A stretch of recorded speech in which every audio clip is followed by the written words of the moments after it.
بسم اللہ الرحمن الرحیم۔ السلام علیکم درویش ٹی وی کے معزز خواتین و حضرات۔ حضرت سلمان فارسی ایک صحابی ہیں۔ وہ ایران میں رہتے تھے، آتش پرست تھے۔ ان کے والد کا ایک ہی کام تھا، وہ ہر وقت آگ جلائے رکھتے تھے۔ وہ آگ کو بجھنے نہیں دیتے تھے کہ ان بیچاروں کا خدا کہیں بجھ نہ جائے، لہٰذا اس کو لکڑیاں دینی پڑتیں۔ اس نے حضرت سلمان فارسی رضی اللہ تعالیٰ عنہ سے کہا، بیٹا آپ کا بھی ایک ہی کام ہے کہ آگ جلتی رہنی چاہیے۔ یہ اچھے بھلے بڑی عمر کے ہو گئے تھے، مگر ان کو باہر کی دنیا کا پتہ ہی نہیں تھا۔ ایک مرتبہ آپ کے والد بیمار ہو گئے۔ اس نے آپ کو زمینوں پر بھیجا، جاؤ وہاں سے پیسے لے کر آنا، لیکن یاد رکھنا کہ سیدھا جانا اور سیدھا آنا، وقت ضائع نہ کرنا۔ انہوں نے پہلے باہر کبھی نکل کر دیکھا تک نہیں تھا، اب ان کو باہر نکلنے کا موقع ملا۔ چنانچہ جب باہر نکل کر جا رہے تھے تو ایک راہب، عیسائیوں کا عالم اس کو مل گیا۔ انہوں نے اس راہب سے راستہ پوچھا، ان کی آپس میں بات چیت ہونے لگی۔ راہب نے ان سے پوچھا، کیا کرتے ہو؟ انہوں نے بتا دیا۔ اس طرح بات چیت سے ان کو راہب کے ساتھ ایک تعلق ہو گیا۔ اس نے کہا، یہاں قریب ہی ایک چرچ ہے، میں وہاں ہوتا ہوں، تجھے جب موقع ملے میرے پاس ہو کر جایا کرو۔ چنانچہ وہ جب بھی ادھر آتے تو اس کو مل کر جاتے۔ راہب نے ان کے سامنے عیسائیت کی تعلیمات پیش کی۔ اس وقت عیسائی مذہب سچا مذہب تھا۔ ان کے دل میں خیال آیا، یہ مذہب بالکل ٹھیک ہے، لہٰذا میں یہ مذہب اختیار کروں گا۔ آپ اس سے پوچھنے لگے کہ کیا میں یہ تعلیم حاصل کر سکتا ہوں؟ اس راہب نے کہا، ہاں، مگر بڑے عالم فلاں شہر میں رہتے ہیں، اگر آپ نے علم حاصل کرنا ہی ہے تو ان کے پاس چلے جائیں۔ انہوں نے کہا، میں ان کے پاس کیسے جاؤں؟ راہب نے کہا، فلاں قافلہ فلاں تاریخ کو جائے گا تو میں آپ کو اس قافلے والوں کے ساتھ بھیج دوں گا۔ وہ کہنے لگے، ٹھیک ہے، بس مجھے اطلاع دے دیجئے گا، میں گھر سے آ جاؤں گا، کیونکہ اگر میں یہاں رہا تو ابو مجھے آگ جلانے پر ہی رکھیں گے، اس کی وجہ سے میری زندگی نہیں سنورے گی، لہٰذا بہتر ہے میں وہاں جا کر علم حاصل کر لوں۔ جب ایک قافلہ جانے لگا تو اس راہب نے ان کو اطلاع دی اور یہ قافلے کے ساتھ وہاں چلے گئے۔ جس کے پاس گئے وہ بڑی عمر کا عالم تھا۔ حضرت سلمان فارسی رضی اللہ تعالیٰ عنہ بہت پریشان ہوئے کہ میں ان سے پڑھنے آیا تھا اور یہ فوت ہو گئے۔ پھر وہ ان سے بھی بڑے عالم کے پاس گئے، وہ بھی بوڑھے ہو چکے تھے۔ ان کے پاس کچھ عرصہ پڑھا ہی تھا، وہ بھی بیمار ہو گئے، لہٰذا آپ کو پھر پریشانی ہوئی۔ اسی پریشانی کے عالم میں آپ نے ان سے پوچھا، اب میں کیا کروں؟ انہوں نے فرمایا، کوئی بات نہیں، آپ میرے بعد فلاں سے علم حاصل کر لینا۔ چنانچہ جب وہ عالم فوت ہوئے تو تیسرے کے پاس گئے۔ اللہ کی شان دیکھیے، تیسرا بھی بوڑھا تھا۔ اب تو حضرت سلمان فارسی رونے لگے کہ پتہ نہیں یہ کیا معاملہ ہے، میں جدھر بھی جاتا ہوں استاد مجھے داغ مفارقت دے جاتے ہیں۔ اس نے کہا، پریشان ہونے کی ضرورت نہیں۔ انہوں نے پوچھا، کیسے؟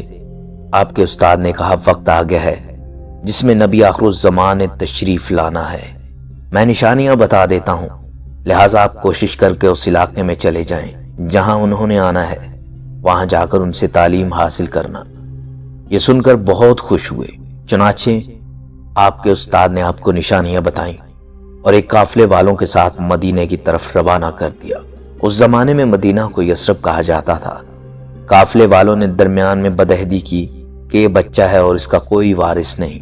انہوں نے مدینہ منورہ پہنچ کر انہیں ایک غلام کی حیثیت سے بیچ دیا اور انہیں ایک یہودی نے خرید لیا۔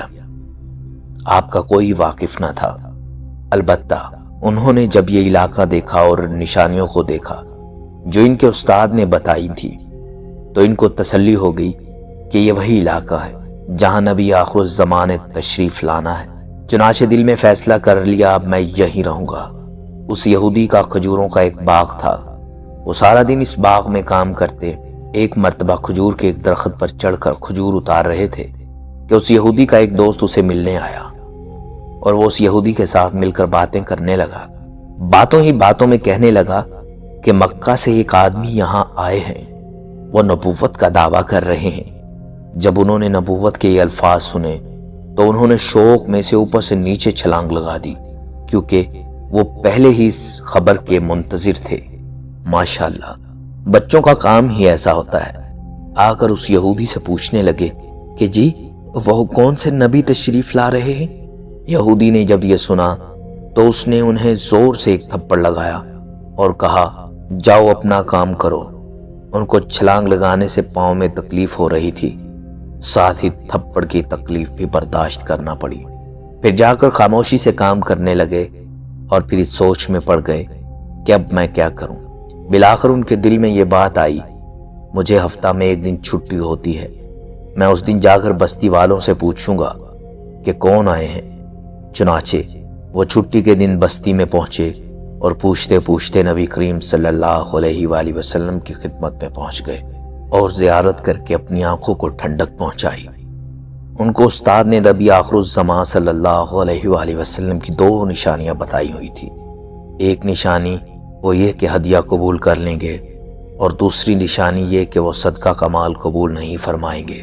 چنانچہ انہوں نے کچھ ہدیہ لا کر نبی کریم صلی اللہ علیہ وسلم کی خدمت میں پیش کیا اور عرض کیا یہ صدقہ کے پیسے ہیں، آپ قبول فرما لیجئے۔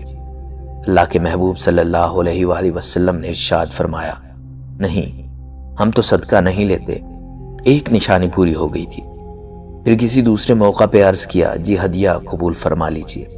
آپ صلی اللہ علیہ وآلہ وسلم نے وہ ہدیہ قبول فرما لیا۔ اس طرح دوسری نشانی بھی پوری ہو گئی۔ ماشاءاللہ، اب ان کے دل کو تسلی ہو گئی اور کلمہ پڑھ کر آپ صلی اللہ علیہ وآلہ وسلم کے غلاموں میں شامل ہو گئے۔ اسلام قبول کرنے کے بعد انہوں نے نبی کریم صلی اللہ علیہ وآلہ وسلم کی خدمت میں اپنی کیفیت بیان کی۔ نبی کریم صلی اللہ علیہ وآلہ وسلم نے ارشاد فرمایا تم آتے رہا کرو۔ چنانچہ شروع میں انہوں نے اپنے ایمان کو چھپایا۔ وہ چھٹی کے دن آپ صلی اللہ علیہ وآلہ وسلم کی خدمت میں آ جاتے اور دن گزار کر چلے جاتے۔ کچھ عرصہ بعد نبی کریم صلی اللہ علیہ وآلہ وسلم کی محبت نے اتنا جوش مارا، کہنے لگے اب تو مجھ سے جدا نہیں رہا جا سکتا۔ اللہ کے محبوب صلی اللہ علیہ وآلہ وسلم نے ارشاد فرمایا کہ تم اس یہودی سے جا کر ملو۔ چنانچہ انہوں نے جا کر اس سے کہا جی آپ مجھے آزاد کر دیں، اس کے بدلے آپ جو کہیں گے وہ رقم ادا کر دوں گا یا جو کام کہیں گے وہ کر دوں گا۔ یہودی بڑا تیز تھا، اس نے کہا میں 2 شرطوں پر آپ کو آزاد کرتا ہوں۔ ایک شرط یہ کہ کھجوروں کے 300 درخت لگاؤ، جب وہ پھل دینا شروع کر دیں گے تب پہلی شرط پوری ہو جائے گی۔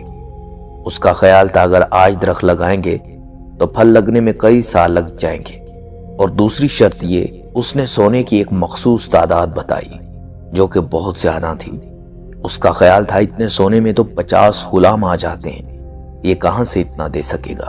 آپ نے اس یہودی کی یہ شرطیں قبول فرما لی اور آخر نبی کریم صلی اللہ علیہ وآلہ وسلم کی خدمت میں عرض کیا اور ساری شرطیں بتا دی۔ وہ بھی ادھر ہی بیٹھے تھے کہ ایک آدمی نے سونے کا ایک ڈلا نبی کریم صلی اللہ علیہ وسلم کی خدمت میں ہدیہ کے طور پر پیش کیا۔ آپ صلی اللہ علیہ وآلہ وسلم نے وہ سونا حضرت سلمان فارسی کو دیا اور فرمایا سلمان اللہ نے تیرا کام آسان کر دیا، جاؤ اور اسے یہ دے دو۔ اب یہ لے گئے اور اس یہودی کو جا کر وہ سونا دے دیا۔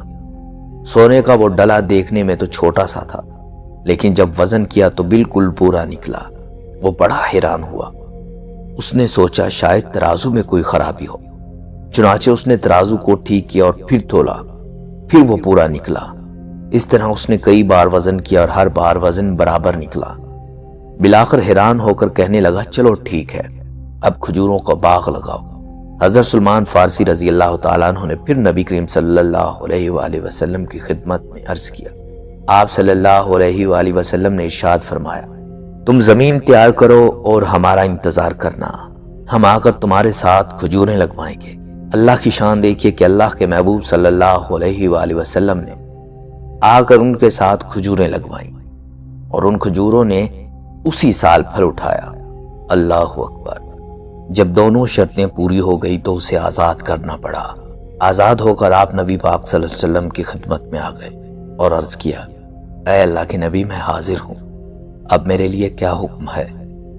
آپ صلی اللہ علیہ وآلہ وسلم نے ارشاد فرمایا اب تم اصحاب صفہ میں شامل ہو جو فقراء مکہ مکرمہ، حبشہ اور دوسری جگہوں سے ہجرت کر کے آئے ہوئے تھے۔ ان کے لیے ایک چھوٹا سا چبوترا بنا ہوا تھا، اس پر وہ رہتے تھے۔ ان کو اصحاب صفہ یعنی کہ چبوترے والے کہا جاتا تھا۔ آپ صلی اللہ علیہ وآلہ وسلم نے ارشاد فرمایا کہ تم بھی انہی کے ساتھ شامل ہو جاؤ۔ چنانچہ وہ بھی اصحاب صفہ میں شامل ہو گئے اور ان کے مانیٹر بن گئے۔ اب دیکھنا یہ ہے کہ اللہ نے ان کے ساتھ کیا قدردانی کا معاملہ فرمایا۔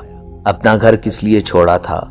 اللہ کے لیے۔ تو جس نے اپنا گھر بار اور اپنے رشتہ دار اللہ کی رضا کے لیے چھوڑے تھے، اللہ نے ان کی اتنی قدردانی فرمائی کہ ایک وقت ایسا آیا کہ نبی کریم صلی اللہ علیہ وآلہ وسلم نے ارشاد فرمایا، سلمان تو ہمارے اہل بیت میں سے ہے۔ تو اللہ کے محبوب صلی اللہ علیہ وآلہ وسلم نے حضرت سلمان فارسی رضی اللہ تعالیٰ عنہ کو اپنے اہل بیت میں شامل فرما لیا۔ اللہ اکبر۔ رشتہ داروں کو چھوڑا تو اللہ رب العزت نے ان کی نسبت کن کے ساتھ کر دی؟ اہل بیت کے ساتھ۔ سبحان اللہ۔